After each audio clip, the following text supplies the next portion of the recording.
Hi, everyone. This is Sam Collins, your coding and billing expert for the H.J. Ross Company, but also ChiroSecure. And I also want to thank them, of course, for allowing me this platform. But also, I want to thank you for spending some time. But I want to make sure that this time is very much worth your while.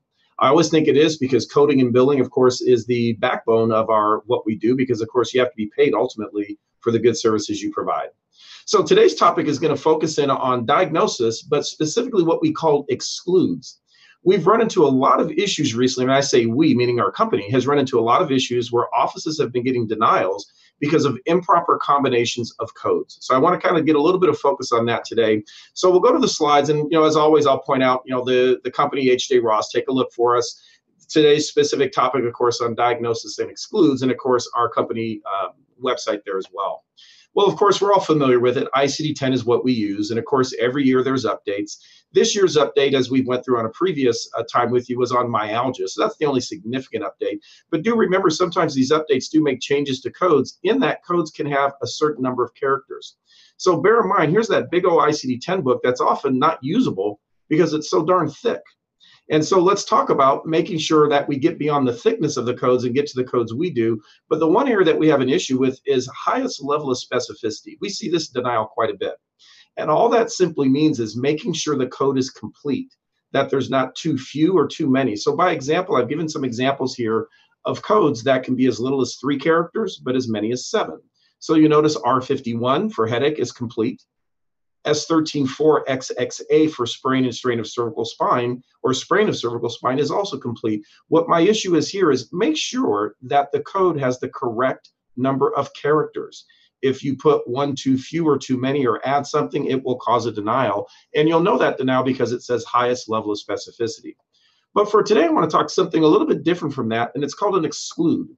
Every diagnosis, or many diagnoses, have excludes, and there's 2 types of excludes.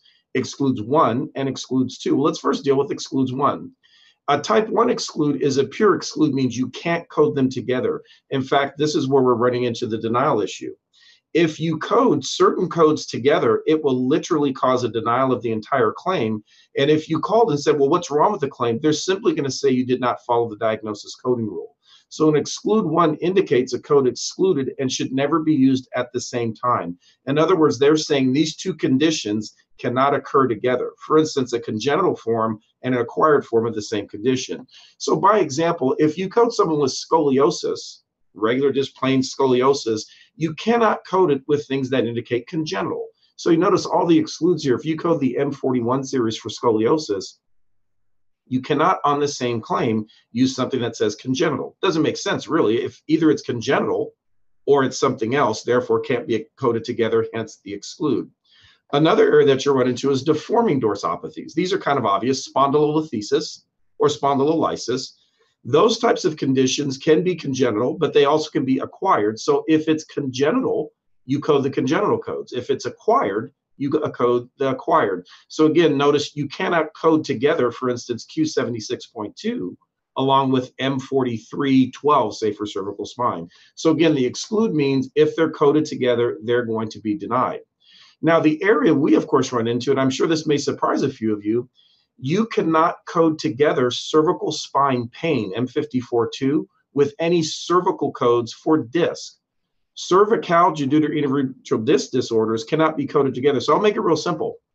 If someone has a cervical disc disorder, the code beginning with M50 and any of the combinations, do not code cervical spine pain or the claim will be denied.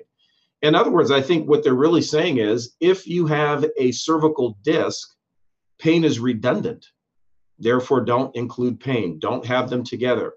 The same applies for thoracic spine. M54-6 thoracic spine, you cannot use for disc issues for the thoracic spine. So notice here, you cannot use any M51 codes. And this is one that I've run into quite a bit. Someone will code a thoracic disc and then code thoracic pain and not be sure why it was denied. Well, this is the exact reason. Again, cannot be coded together. The same applies for lumbar spine pain. So notice the type 1 exclude here says that you cannot do any disc codes. Now, one thing that's kind of interesting about this one, and it doesn't include in other codes, notice one of the excludes for lumbar spine pain is low back strain or lumbar spine strain. So I will just say that's just interesting, and I'd say just keep it in the memory book. If you have a lumbar spine strain, You cannot put lumbar spine pain. In other words, it's kind of inclusive. And of course, you can't use the disc, as I noted before. Also, don't use lumbago with sciatica. And again, no pain codes with disc codes. But for the lumbar spine, kind of unique, cannot use a strain code as well. So just one of the ones to put in the memory bank of not combining. So to make it simple, there are no spine pain codes with any spinal disc codes. You will also run into this, the spinal disc for lumbar or thoracic cannot be coded with either. So either spine for thoracic or lumbar disc with either of the pain codes. But here's something kind of unique to lumbar sprains. There's an exclude for this one. Now you'll notice it didn't do this for cervical spine.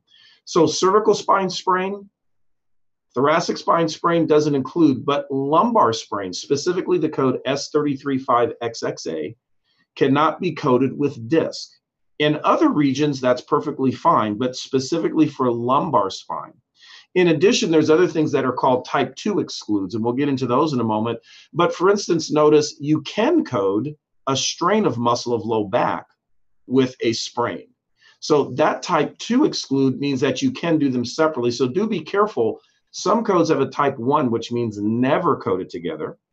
Others will have also a type 2 that can be coded together. In this example, of course, you can code a strain with a sprain. In fact, let's talk about this type 2. Type 2 excludes represent that codes that are not included there. So a type 2 exclude says indicates a condition excluded and it is not part of the condition represented by the code. In other words, to make it real simple, it's acceptable to code sprains and strains of the spine together. You may code a cervical sprain with a cervical strain. You may code a thoracic strain with thoracic strain and lumbar sprain with strain. So again, those sort of make sense because they are certainly separate. Sprain meaning ligament or joint, whereas strain meaning muscle. But again, the type 1 excludes, I want to reiterate, and this is one that's been a big problem for us.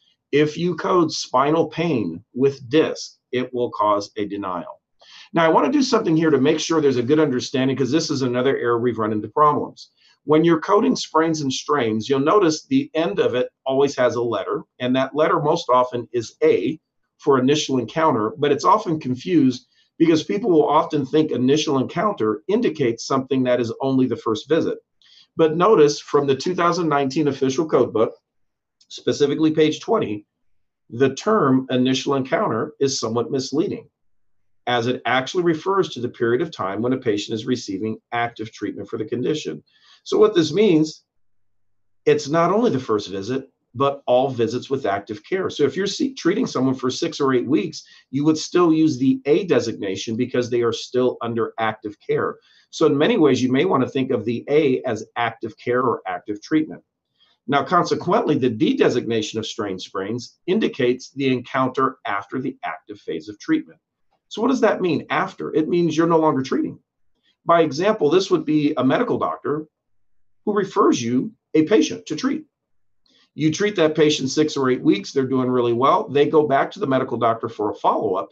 He or she would then code the D because it's after the active phase of treatment. So in simple terms, the D, I don't think we would use very often in a chiropractic setting because most often we are likely actively treating the patient, doing some type of chiropractic adjustment and maybe some therapies along with that. Now, the sequelae is one we may use, the S at the end.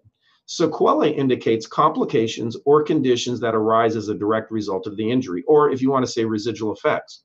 So here's the example. Notice M7912, which is the code for myalgia of the auxiliary muscles of the head and neck. What we are noting is that condition is the sequelae of a strain sprain, or of a sprain, I guess, specifically here. So this would be that patient still experiencing neck, upper back pain, if you will, as a result of that accident that happened many months ago. What you always do, though, is code the actual sequelae first, then put the code for sequelae. So in this case, the auxiliary myalgia along with the sequelae of what's causing it, meaning the cervical sprain. Of quick note, too, I want to make sure this is another issue I've recently run into. People have called me on a network and said, hey, Sam, I've got issues. How do I code a tear of the rotator cuff or a tear of a muscle? Remember, a sprain or a strain is tearing. It can be micro tearing or complete.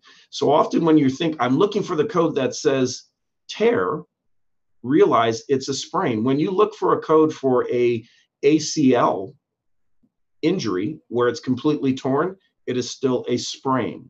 Another factor to keep in mind is don't forget to grade. This is not on the code, but in the chart notes. Obviously, a very mild or grade 1 is slight stretching, maybe some damage to the fibers, but not complete by any stretch. But grade 2 is now there's some partial tearing or a looseness or laxity, whereas a grade 3 is a complete tear. So in other words, an ACL tear is a grade 3 sprain. A rotator cuff muscle tear is a grade 3 sprain, or in that fits muscle, a strain.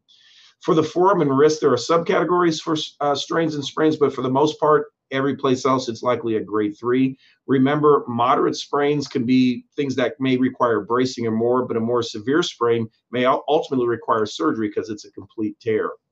I really appreciate you spending some time with me. Take a look at our sites. We're on Instagram, Facebook, and Twitter. We always want to keep you updated. There's posts we have there that give you some coding information. Next week's guest for ChiroSecure is going to be Sherry McAllister. And thank you for spending some time. This is Sam Collins, the coding and billing expert.